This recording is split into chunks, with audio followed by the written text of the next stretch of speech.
Welcome. This is a webinar about retiring to Spain, the crucial steps, with Speciality advice and my lawyer in Spain. And my name is Liz Rowlinson from Place in the Sun, and I'd like to introduce my panelists, Nathan Andrew from Speciality Advice and Alex Radford from my lawyer in Spain. Hello, both. Hi there. Hi, Liz. How you doing? Hi, Liz. Good to see you. Well, both of you are complete experts in your field, and we're going to hopefully share lots of useful information in this session.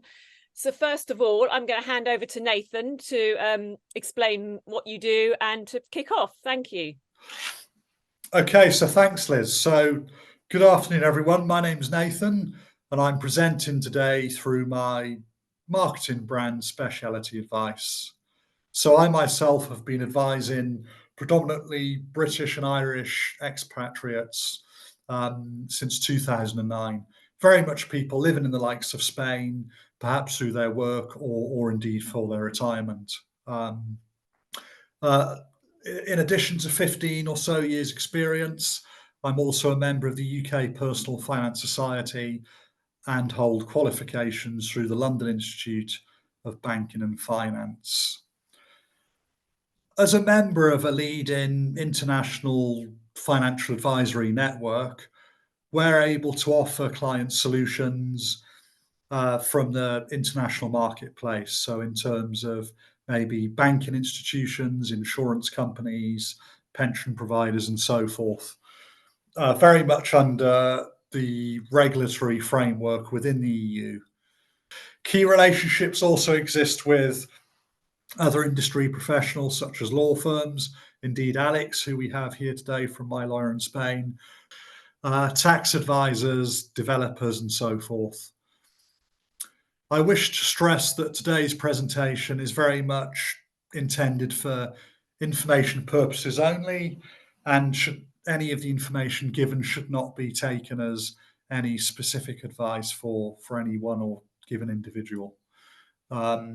I myself, of course, do not provide advice to UK residents. I specialise in essentially advising expats who are living abroad and helping them arrange their financial assets in the most secure, tax efficient and beneficial ways. I've been working with A Place in the Sun for a few years now, attending the exhibitions, and as I say, it's a pleasure today to be doing this with Alex and participating in what he and I feel are some key points in retiring to Spain. Whilst it's a dream for a lot of people, there are some very important things to consider. So retiring to Spain, the crucial steps. So Alex is going to cover the first part of today's presentation, and this will essentially cover things like the timing, when is the right time to buy in Spain. Perhaps a lot of us are not aware of such things. We see a property, we like the looks of it, and we go ahead and buy it. But there are things to consider, such as when to buy in terms of taxation. When is it best for somebody to become a fully fledged Spanish tax resident? So there are some key things to consider. The purchase process itself, how's it done? What's the safe procedure to follow legally, of course, but also the visa process. Are you going over there to work, or are you going there to retire? What sort of visas are available, and options around that? So, Alex, do you want to just say hi and quickly introduce yourself? Certainly, yeah. Thanks, Nathan. My name is Alex Radford. I'm an English solicitor and Spanish lawyer. My parents moved to Spain in 1981, and I grew up in Spain, went to Spanish school, returned to the UK in 92 to go to university, started practicing as a lawyer in 1999, and then came back to Spain in 2003, where I basically started practicing as a lawyer and I'm dual qualified. So I'm an English solicitor and a Spanish abogado. I'm a partner with my lawyer in Spain. We have offices across Spain covering the Costa Blanca, the Costa del Sol, the Canary Islands, Mallorca, Madrid, Galicia, and Bilbao. And predominantly, we act for international clients buying, selling, and inheriting property across Spain, and also doing business in Spain. Thanks, Alex. Okay, so the second part of the presentation, assuming you've got to Spain successfully, what are the other crucial steps to live out that happy, comfortable, successful retirement? Are there any pitfalls to be aware of with your finances, and so forth? So in terms of general financial planning, I'll cover things like banking. Do you hold on to UK accounts? Where do you have pensions paid to? Are there any issues around those sorts of things? Savings accounts and investments. Typically, being an Irish or British expat, you come into the point of retirement, you may have accumulated various assets. Could be pensions, savings accounts. What's the best position for those given a new residency over in Spain? What should you be careful of, and what can you take advantage of? And also we'll cover off briefly wills, power of attorney, and inheritance tax planning. So just before I hand back over to Alex for his key part of the presentation, just an important disclaimer I'd like to make everyone aware of. Obviously, today's presentation is purely for information purposes only. No advice is being given today, and nothing should be taken as advice. This information is believed to be correct at the time of production. And for anybody that would like to discuss their individual circumstances, please feel free to contact Alex or myself, and we can go from there. Okay, so Alex, if you could please, that would be great. Thank you. Okay. Yeah.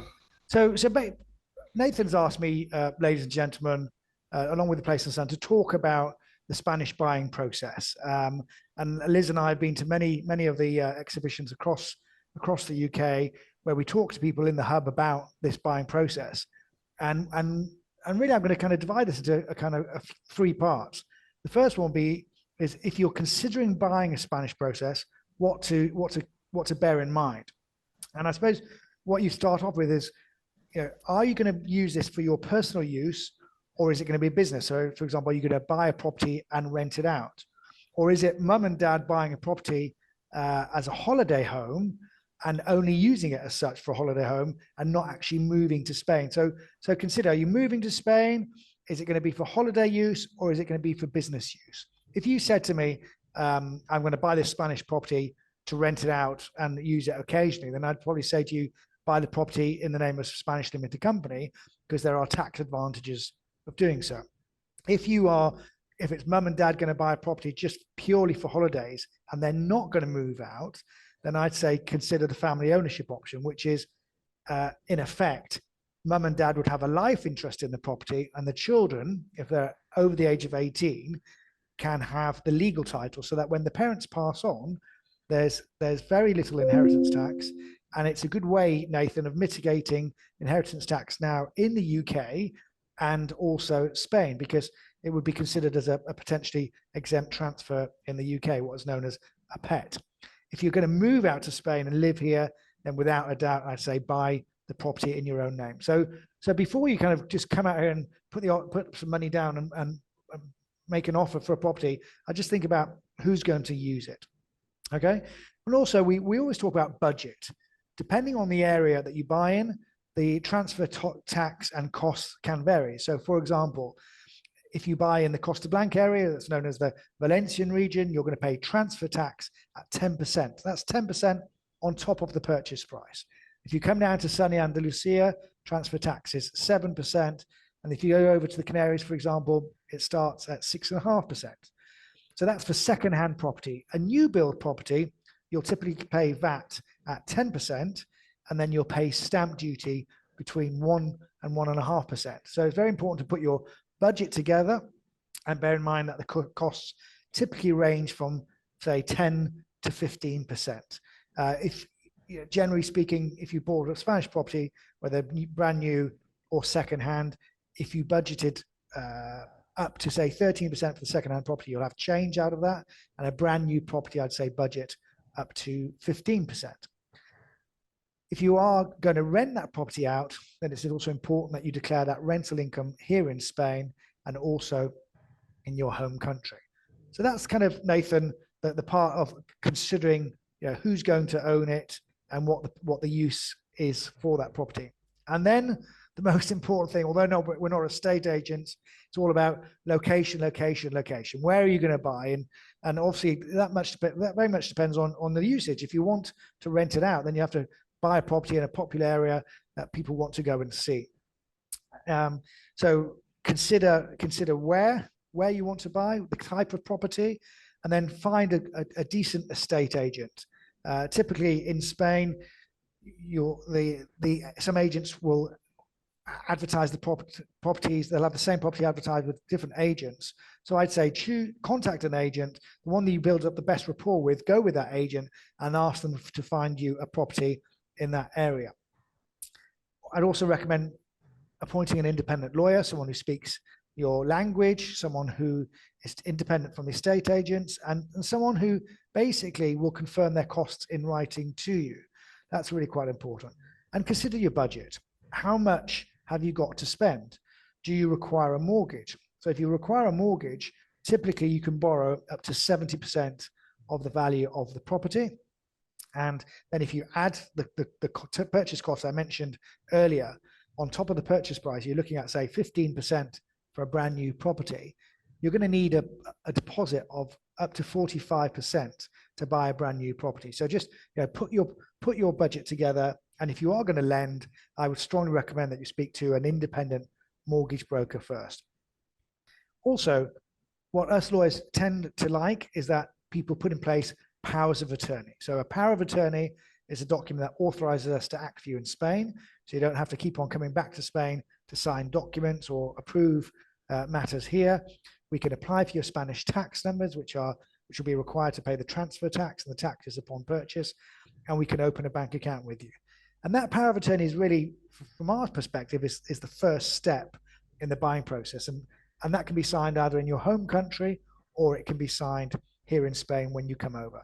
We'll just need a few days' notice. The notaries are open from Monday to Friday, 10 till 2, and we go along to the notary with you or arrange a translator to accompany you, depending on where you are in Spain. Sign the power of attorney, we would collect that, and then we'd apply for your NI numbers and typically have those back in about 10 to 15 days. So that's kind of what kind of type of property to consider, the getting ready. So estate agent, lawyer, budget, and putting in place the power of attorney. And now we're going to talk about the buying process. And typically, similar to probably your own country, there will be an offer and acceptance. And once your offer has been accepted, typically the estate agent will ask you to sign a reservation contract, put some monies down, and take that property off the market.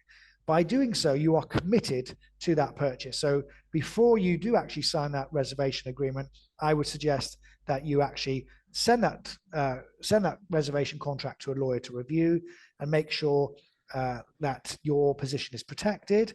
For example, that it's got certain clauses included in there that are achievable. So for example, if you are going to take out a mortgage, how long do you need to obtain that mortgage? So look at timescales, look at the type of property you're buying.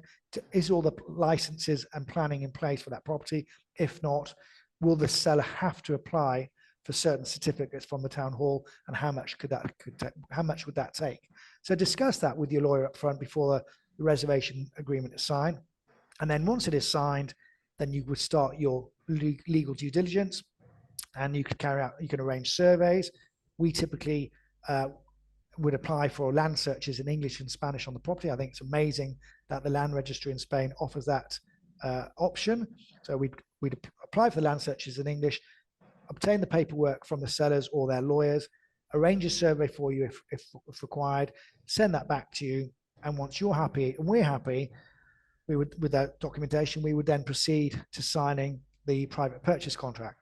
And at that stage, you would pay 10% of the purchase price, less whatever else you've paid in the reservation of contract. And then that would set up the date for completion, when we're actually going to go to the notary. And typically what we would do between exchange of contracts after you pay the 10% and completion is that we would open a bank account for you. You transfer all your monies into the Spanish bank account, and then we would go along to completion with a check from your bank account. We'd hand over the check, and we or the estate agent would receive the keys for you. And that's the completion process. After you've completed, whilst you're enjoying the property, we would collect the deed, pay the notary fees, pay the taxes, and register the property in your name. And that process typically takes 2 months from the date of completion to register the property in your names. but the actual buying process can take as little as, say, 4 weeks to 12 weeks, depending on if there are any certificates due from town halls that we're waiting for, or if you require a mortgage from a Spanish lender. So that really, Nathan, brings me to the end of the actual buying process. Thanks, Alex. That's interesting, and it sounds very complicated, but you know, the buying process can only take 6 weeks. Everyone says how easy it is, really, compared with the UK. So I suppose timing is very important before that, isn't it, Nathan? It's all about the planning and the leading up to that point, really. Absolutely. I mean, there are so many things to consider. As I say, a lot of people we meet at the shows, they have this dream. Their timescales differ largely. Some people are going tomorrow, hopefully. Others are maybe a year, 2, 3, 4 years down the line.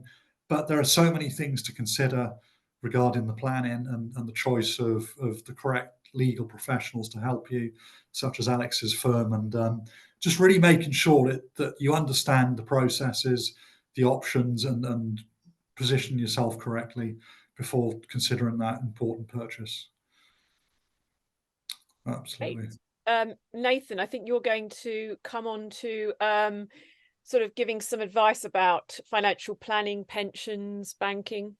Okay, yeah, so of course, just some information really, Liz, today. No advice as such. Just, I mean, the idea of this presentation is Joe Bloggs wants to move to Spain for retirement. What are the things to consider? As Alex has already explained, there's a lot more to think about than just going to a show or picking up a magazine, looking at a property and saying, yeah, that's the one we want, and purchasing, and off you go. There's a lot of things to actually consider in that process. So I'm going to talk, if I may, just for a short while about the types of assets that people may typically have, being UK or Irish, soon to be expats or existing expats, and how would they deal with those under a new bureaucracy in a country such as Spain. So just looking at my slide here, here's a rather distressed chap, quite a lucky chap. He's managed to build up a number of assets over the years, so not a bad position to be in. But as you can see from his expression, he is rather concerned as to how to deal with these. Okay, so Alex has got us to the point of actually buying a property for whatever reasons, doing it all efficiently, legally, safely. Now we're actually retired in Spain. What about the rest of the things, such as financial planning? So if we just have a quick look at the typical assets that you may hold, we obviously have things like UK pension assets or Irish pensions. So both of these, similarly, these are very good structures, of course, with the intended purpose of retiring in the UK or Ireland. What's going to happen to these given your new residency in Spain? What are the things to look out for? Is it a case of leaving them where they are? Can you still get paid an income to foreign bank accounts? What are the kind of basic things, and a little bit more detailed also things to look at there? You may have government pensions. You may have worked for the police or the NHS or civil service. Again, can you have those pensions paid to bank accounts in Spain? Do they have to be paid to the UK? Are you going to pay tax on those? What are the implications of having pensions? Because obviously, other than the state pension, which I'll come on to shortly, for most of us, our pensions are the kind of dominant assets that we're going to be living off and drawing a retirement income. Okay. The other thing, typically bank accounts and cash. So you move into a new country to live. Once you're resident there, do you still need a UK bank account? Is it advisable to hold on to that? What are the kind of implications of closing bank accounts in the UK? It's a very changing world with regulations and opening things like bank accounts these days. So I'll just sort of cover that briefly. But also in terms of cash itself, maybe you hold investments, ISAs, share platforms, investment portfolios. You may have a UK financial advisor who's been working with you over a number of years. What are the implications of all of those things? For example, ISA is a very good tax effective vehicle in the UK. How about in Spain? What's the idea there? So in terms of life insurances or other investment life assured vehicles, again, something like trust structures, where inheritance tax planning, something people are very used to in the UK, or at least have heard about, trusts and IHT mitigation, all the rest of it. Spain, of course, follows a process of civil law, which tends to look straight through trust structures, countries like Spain and France. So some of the trust structures that we may be familiar with in places like Ireland or the UK, are they recognised in Spain? Or we don't want to get tripped up there. Multiple properties, what happens if you hold multiple properties in the UK, or indeed Spain, if you've got investment properties there, as well as a residence, or even properties elsewhere. So, and again, inheritance tax and estate planning, which Alex has sort of touched upon already. So, as I say, these are the kind of principal assets that people will generally hold given their retirement.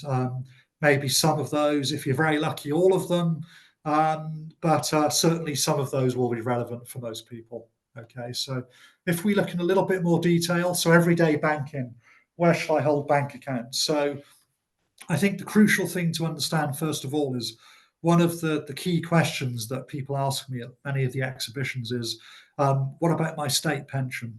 And this is the same for the Irish exhibitions, the Irish state pension, the UK state pension. If I move to Spain, can I still get that? Am I still entitled to it? Where does it get paid? What do I do about that? So in terms of things like bank accounts, you can retain UK accounts. You can opt to have pensions, be it from state pensions or private pensions, whatever it might be. You can nominate the accounts effectively, whether they're in Spain or the UK. Just in terms of having advised people for about 14, 15 years offshore, what I would say is UK bank accounts are quite valuable things to hang on to. So for anybody that is looking to leave the UK and never come back, some people say, or the suggestion would be to always try and hold on to some sort of UK bank account, because they are getting harder and harder things to open up now. So that's very important, really. So you can have income paid to local accounts in Spain, but hang on to the UK or indeed the Irish bank accounts that you may have. So on the slide here, we can see savings accounts, investments, cash on fixed deposit. Obviously, banks are offering fairly good rates, well, better than they have been in recent years these days. So invested money. So all of these sort of fall under the umbrella of, going back to what I was saying about ISAs a few minutes ago. A lot of the typical tax efficient saving structures that we're used to typically in places like the UK or maybe in Ireland, Spain doesn't necessarily recognise those. So you could be retiring in Spain, you could be in Spain now, you've followed Alex's advice, you've got your property, everything's good, you're now financially planning. So you're sat in your villa in Spain or your apartment, and you really do need to look at any assets that you have, things like tax efficient savings or bank accounts, whatever, in the UK, and just get some advice on those and consider, are they still achieving the same objectives for you, given now your newly fledged tax residency in Spain? Okay. And similarly, if you've been working with a UK advisor over the years, understandably, you can have a very good relationship in place. One thing maybe just to have in the back of your mind is that UK advisor positioned to sort of advise me now I'm in the EU, now I'm living in Spain? Are they necessarily regulated, for example? If I'm paying a 1% fee per annum for advice, what is that actually covering now? Because who's advising me? Okay, so just some key things to look out for there. And in terms of health insurance, I've put it on the slide here. We work with a number of health insurance providers for global healthcare. Typically, I had a conversation with Alex a while ago, and correct me if I'm wrong, Alex. In Spain, if you're under 65, you've typically got to fund healthcare yourself, unless you've been on the census for about 12 months, I think it is, isn't it, Alex? That's correct, Nathan. Yeah. So if you're moving to Spain, you're under the age of 65, not retired, then yes, you would need private medical insurance. Okay, good. All right. And similarly for Ireland, whilst you have the various EU cards, it is advisable to at least look at, because the various options for healthcare. Okay. going on to UK pensions now, and then Irish pensions. Again, so state pension at the top of the slide there. Good news for both Irish and UK state pension holders. As long as you've qualified respectively in the UK or Ireland, you still have that entitlement once you've moved to Spain. So it's really a case of nominating the bank account, be it in Spain or Ireland or the UK, where you wish that to be paid. Okay. For most of us, the bulk of our pension assets are going to come from occupational schemes. These could be defined contribution or defined benefit schemes, such as the old final salary schemes, but also personal pensions that we may have in place. Again, the key thing to consider, and I'll say it here just in case I forget, because it is very important. A lot of people that we tend to speak to at some of the shows and exhibitions, they're unaware of the fact that typically the tax-free lump sum, or the pension commencement lump sum, as we call it in the industry, applicable to Ireland and the UK, that's not necessarily tax-free in Spain. So you need to be a little bit careful about, with your pensions, do you just leave them as they are? Do you think of it as an entity I'm just going to extract income from at various points of time? Or do you get some advice, and do you have a plan of action over when do I actually need to start drawing these pensions? How am I going to do it in recognition of Spanish law and taxation? Okay, so that's the PCLS. So similarly, if you were living in the UK or Ireland, you may have heard of transfer options. So you could be looking to sort of retire in the UK or Ireland and have considered maybe transferring out of a final salary scheme or something. But that aside, in respect of today's discussion, looking at retirement in Spain, there are at least a couple of transfer options that you may have heard friends talk about, or you may have read about in the press. Typically, these are cure ops and SIPs. So I'll just cover off cure ops very quickly. Again, with these options, you need to be very careful. You need to seek correctly regulated advice, and you need to understand that you're making informed decisions about before you touch your pension. So a common thing, of course, in the UK would be SIPs. You may be familiar with those, self-invested personal pensions. And again, people look to do these even in the UK for flexibility, maybe access to funds at a younger age than retirement age. Again, so all those things could help you in Spain. They may be things to consider. Obviously, you may want some currency diversification. You may want to hold some euros or even US dollars or something for a bit of flavour in your pension. And things like NT tax codes, whilst the double taxation agreement between Spain and the UK normally would give the taxing rights to Spain, except for some of the government schemes. Certainly, things like NT tax codes can be useful to obtain those, just to make sure that you're getting paid a gross income from the UK. Make sure you understand the pros and cons of transfer and really understand the finer details. And again, for a lot of people that may have UK advisors, are those advisors going to be able to continue that relationship? You may have a SIP already, for example, from the UK. Can that be continued whilst you're an EU resident? Okay. Again, I get asked a lot of shows, certain schemes like civil service, police, firefighters, so armed forces, NHS, these are typically non-transferable schemes. So those schemes always have to stay where they are, and you'll simply get paid an income in the account of your choice from those schemes. All right. I'm just going to talk now about Irish pensions. So Irish pensions, there's a bit of similarity with UK schemes, certainly with the state pension. So if you've built up enough contributions, if you have the right to an Irish state pension, you can retain that whilst you're living in Spain. So that's good news there. There's no real concerns. Again, in terms of what sort of pensions, the bulk of your assets for your retirement are probably going to come from occupational, again, defined contributional or benefit schemes, personal pensions, and of course in Ireland could be personal retirement bonds. So those are all terms that Irish pension holders will be familiar with. Just looking at the slide here, typically the three options that normally people will follow for things like occupational schemes in Ireland tend to be an ARF, an approved retirement fund, annuity, or a taxable lump sum.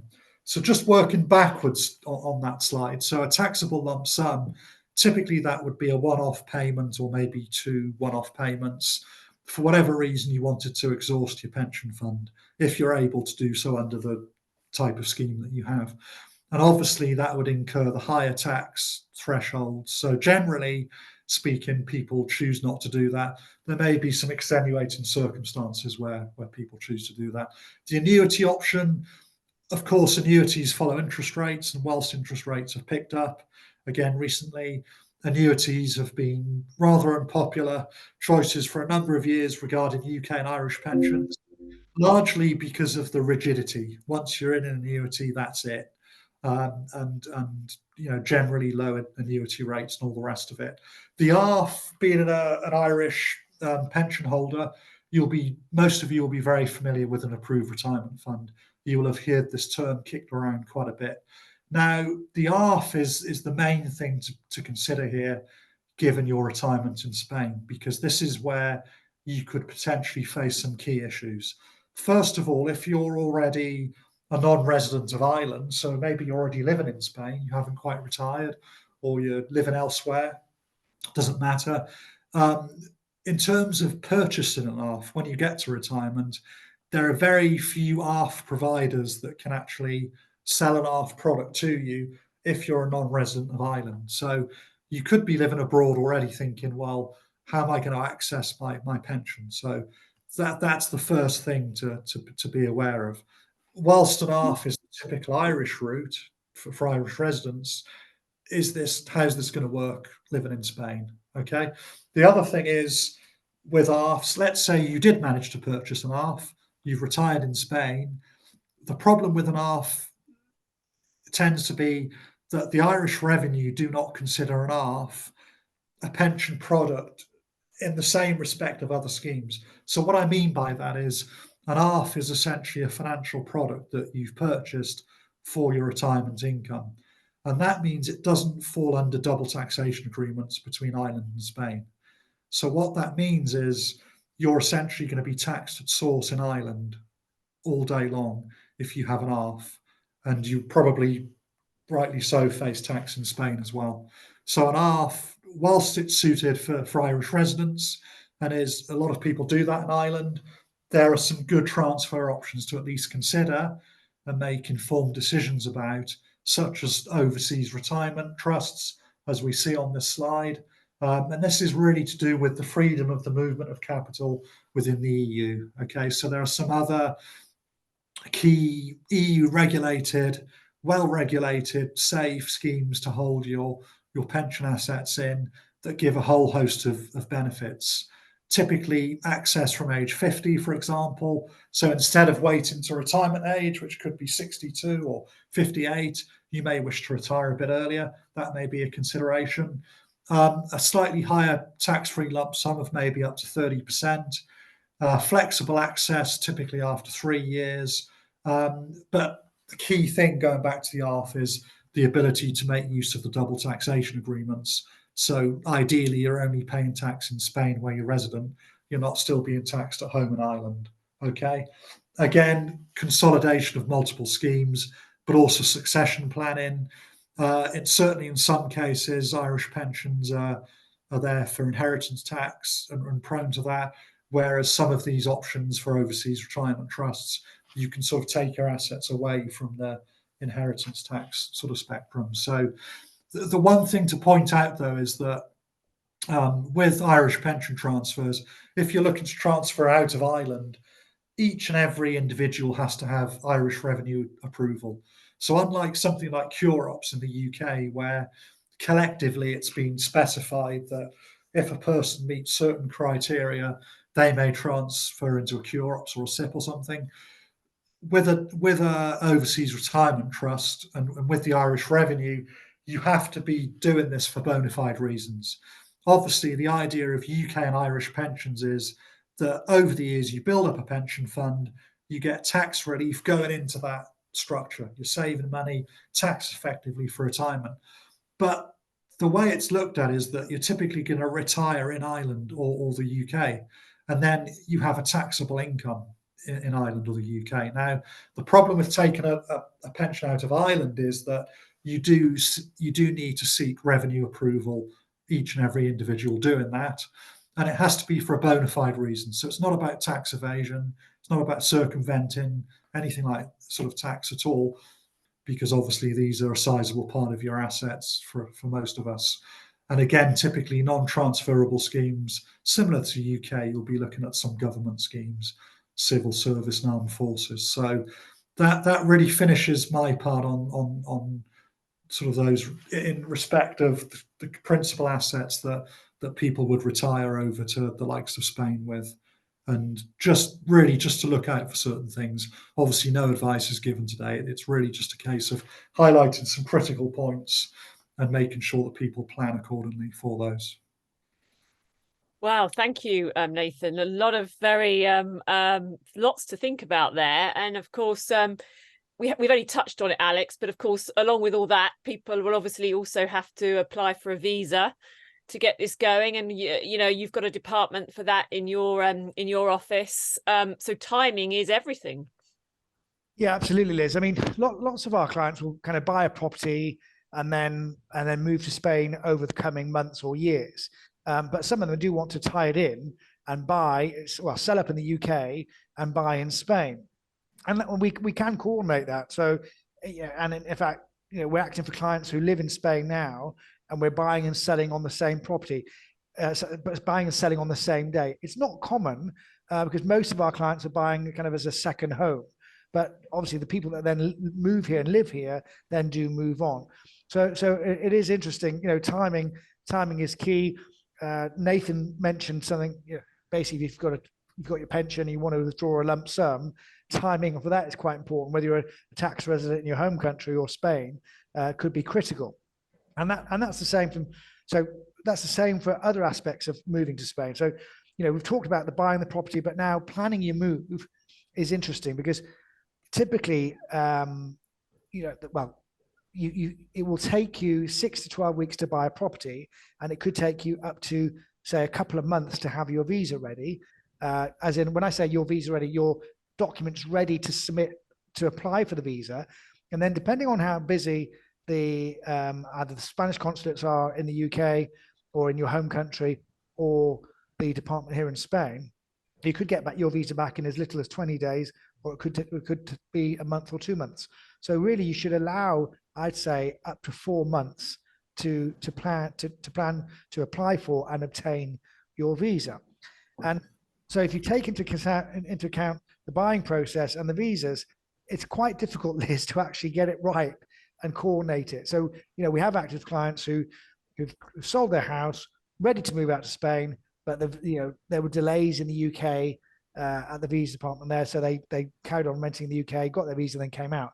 Either they came out to Spain, completed the purchase, and then gone back now and again to kind of fill out some of the forms that they needed to do, or to attend the appointments in person. So yeah, as you said, we've got a department that specializes in visas and residency. And you can always, any client listen to this could set up a consultation with them and go through that process. But I suppose the key point to bear in mind is that the tax year in Spain runs from January to December, okay? And you become a Spanish tax resident when you live for more than 183 nights in Spain between that January and December. And one area which is really quite important, again, it's not advice, but so basically selling a UK property, timing is, right, no, selling your home country property, timing is really important, because if you've made a profit or are going to make a profit on the sale of your main residence in your home country, and you move to Spain in the same year and become a Spanish tax resident in that year, then you could be subject to Spanish capital gains tax, okay? So in order to mitigate that, you either invest all of the monies that you make from the sale of your main property into the Spanish property, no Spanish CGT, or if you only invested some of those monies, then you'd pay a little bit of Spanish CGT on the profit that you made. Or if you sell it, say, for example, before the end of the Spanish tax financial year, say in November, and you move to Spain the 1st of December, because you're not going to be in Spain for 183 nights and you're not a Spanish tax resident, then you won't pay tax on the sale proceeds of your home country property. So timing is really quite important. And of course, that I mentioned the November, December example, but that equally applies. You could sell your property in the UK in July and move out to Spain in August. And because there's not 183 days left in that year that you move out to Spain, then you're not subject to Spanish capital gains tax. But that's a very important consideration, something that actually catches a lot of people unaware. And the tax rates can go from anywhere between 19 to 28%, depending on the gain that you make from 6,000 euros up to 300,000 euros. Types of visas. So we've got the non-lucrative visa, the golden visa, and the digital nomad visa. The non-lucrative visa actually means that you're moving out to Spain and you're retiring. So as far as the golden visa is concerned, you need to buy a property in the name of one person only for 500,000 euros plus, with no mortgages, debts, or charges on that property. What are the differences between the non-lucrative visa and the golden visa? The non-lucrative visa, you can't work in Spain. The golden visa, you can work in Spain.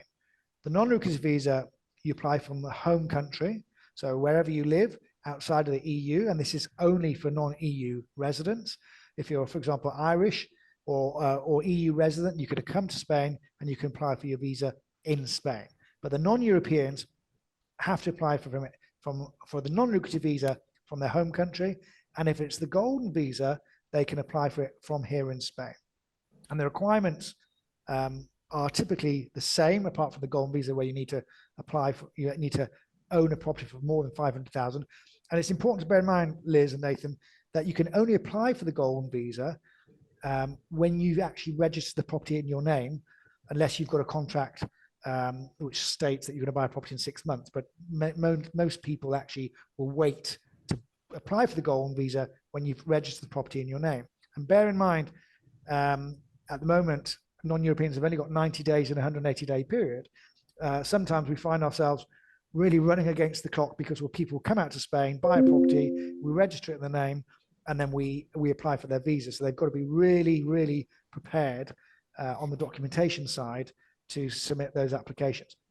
And the other kind of general requirements are you've got to have a clean criminal record for the last 5 years, medical cover in place, but that can either be public if you're over the age of 65 and retiring to Spain, and or private if you're under the age of retirement. And you have to have typically proof of funds. So for a married couple, you're looking at 36,000 euros, a family of 4, 50,000 euros, and a single person, 29,000 euros. And that can be a combination of savings or income from rental monies. But for example, in the case of the non-lucrative visa, because you're not allowed to work, it can't be income earned from employment. It has to be income earned from pensions. The golden visa applicants, it can be income from work. The digital nomad visa, which this was introduced on the 28th of December 2022. Basically, your non-European based company authorizes you to work abroad. That company has had to have been in existence for more than 12 months. You've been employed for more than 3 months with that company. You apply for that visa from Spain, and you're taxed on income in Spain at the rate of 24%. And you will pay Social Security in your home country for 2 years. On the income tax rate, if you're employed, it's much easier to benefit from what they call the Beckham regime, which is the 24% tax rate, because you're actually employed and you can prove that employment status with an employment contract. For those people who are self-employed, it becomes more complicated because they've got to prove that they're working in an innovative business, and then for them to benefit from that 24% rate. So again, taking on board Nathan's comment, if you're not employed but maybe a self-employed director of a company, then we would recommend that we speak to accountants before you actually consider that move over to Spain, because it's not automatic that you'll be entitled to that discounted rate of 24% on income. And that relates to all income that you earn whilst you're in Spain. Any other income that you generate, for example, a sale of a property or capital gains tax, etc., that will be taxed in your home country. And really that brings me to the end of the part about visas. We've bought the property for you. We've got your visas. And the next step, Nathan and Liz, is we would recommend a Spanish will. Okay. Brilliant. Wow, there's so much information there. Thank you very much to both of you. I think anything to add, Nathan? I think we've covered quite a lot of info there today. Again, having done the shows, Alex, likewise, these are kind of key areas that people identify. Things like state pensions, healthcare, all this sort of stuff. What happens to my pensions? And obviously, Alex has done a very good job covering actually getting to Spain. And as I say, there's a lot to consider about when you're in Spain and how to live out that happy, successful retirement. So, yeah, thanks again very much, Alex and Liz. I think there's nothing else I wish to add today. As mentioned earlier, anybody looking to discuss their individual circumstances, looking to sort of go through this process and or even retire in Spain, even if you're just buying a holiday home, you may wish to talk to Alex. Certainly, I'll be delighted to take any inquiries from people looking to retire in Spain or already there, sort of thing. So, yeah, thanks again.